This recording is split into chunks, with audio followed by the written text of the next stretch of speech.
Tunamshukuru Mwenyezi Mungu, tumequalify kwenda nusu finali. Kama unakumbuka mwaka jana, mwaka juzi ndo hatua tumekuwa tunaishia hii. Lakini this time tumequalify, tumeenda nusu finali. Sisi tunamshukuru Mwenyezi Mungu.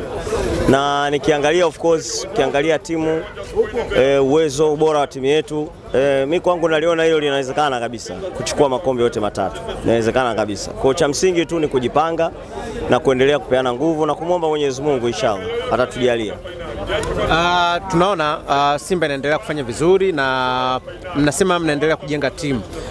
Unaona project inaweza ikachukua muda gani kukamilika kama ambavyo labda plani yenu iko? Mwanzoni wakati tunapitisha hilo wazo la kujenga timu, plani yetu ilikuwa kati ya miaka 2 mpaka miaka 3 kuwa na timu ambayo inaweza ikashindana kwa ubora wa juu sana.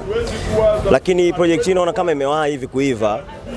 Imebaki mambo madogo madogo sana ambayo of course mwalimu kaishaanza kuleta ripoti yake kwa ajili ya marekebisho kidogo ya kikosi cha msimu kwa mwaka ujao ambao itafanyika katika dirisha kubwa. Kwa hiyo mimi kwa kusema kwa project, nimeiona project ambayo imekuja kwa haraka tofauti na jinsi tulikuwa tumepanga mwanzoni. Kwa hiyo naiona project imekuja. Mwalimu alizungumzia kuhusiana na nafasi ambazo anapendekeza tafutiwe wachezaji. Pengine ameshaleta ripoti mezani na ameshaanza mchakato? Ripoti ya awali ilishaanza kuja. Imeshaanza kuja na kuna baadhi ya mapendekezo ambayo yapo ametoa.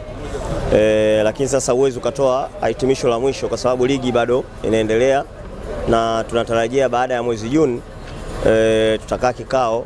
Mwezi Juni tutakaa kikao cha bodi kwa ajili ya kupitisha mapendekezo ambayo wameleta kupitia kamati yetu ya ufundi. Tuna kamati ya ufundi ambayo inafanya kazi kwa karibu sana na mwalimu. Kwa hiyo watatuletea mapendekezo nafikiri mwisho sasa wa msimu rasmi.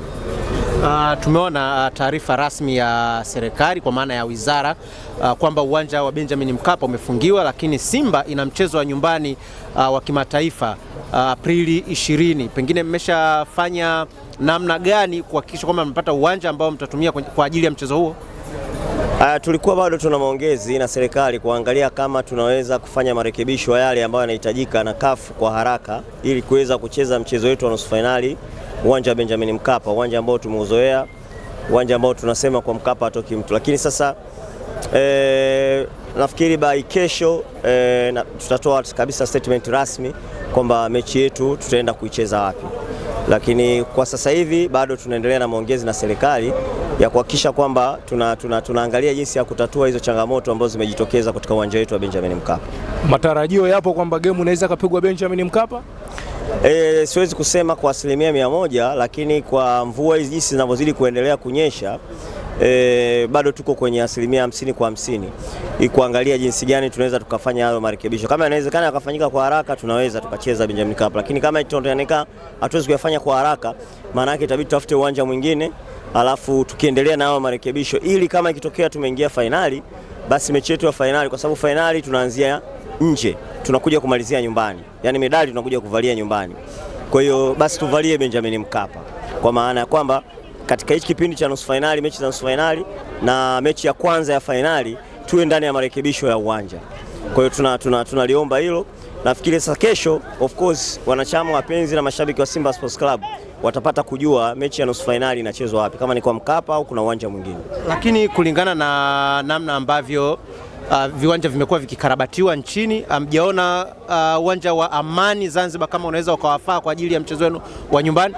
Uwanja wa Amani mzuri na umekarabatiwa vizuri sana na kutokana na yale marekebisho ambayo CAF walihitaji, na hata kama unakumbuka walivyokuja CAF kukagua kwa mara ya juzi hapa kabla ya kufungulia tena na kuchezea mechi yetu ya hatua ya robo, tuliwapeleka na Zanzibar kwenda kukagua uwanja ule wa Zanzibar. Kwa hiyo yote haya tunayafanyia kazi kwa pamoja wake ili kuangalia kama tutaukosa uwanja wa Benjamin Mkapa basi tunaweza tukachezea uwanja wa Amani. Kama mnyama atatoka nje ya Benjamin Mkapa, unamwona anaweza kaathirika kwa namna yoyote? Shida tu ni kwamba sisi tumezoea idadi kubwa ya mashabiki.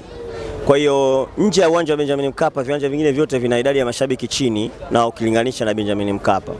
hata mwalimu alikuwa anatuhimiza kwamba tuangalie jinsi gani tunaweza tukapata uwanja wa Benjamin Mkapa ili kuweza kupata ile idadi ya mashabiki. Anataka sana mashabiki wawepo, sababu hizi ni mechi muhimu sana, mbali na yeye na kikosi chake, lakini anamhitaji mchezaji namba 12 ambaye ni mshabiki. Shukrani kwa muda. Nashukuru sana.